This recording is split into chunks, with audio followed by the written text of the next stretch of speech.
এই মাঠ কাঁপাতো এক সময়ের কিংবদন্তি একজন ওয়াইজিন। এই মাঠ কাঁপাতো জনপ্রিয় একজন ধর্মীয় আলোচক, যার ওয়াজ শোনার জন্য মানুষ গ্রামে গঞ্জের মানুষগুলো পাগলের মতো ছুটে আসতো।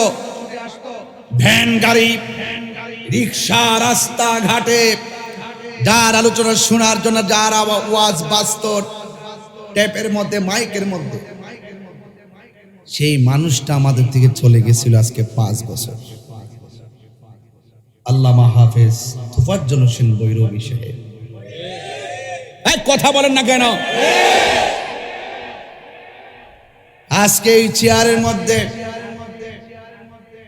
আমি চলে গেলেও আমার পরে আরেকজন এসে সে স্থান দখল করবে।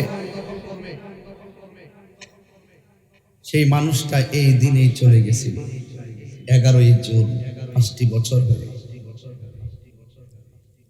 আল্লাহ পাক যেন আমাদের হাফেজ মৌলানা তোফাজ্জল হোসেন বৈরবী হুজুরের কবরকে জান্নাতুল ফেরদৌসের আলা মাকান দান করে, বলেন আমিন।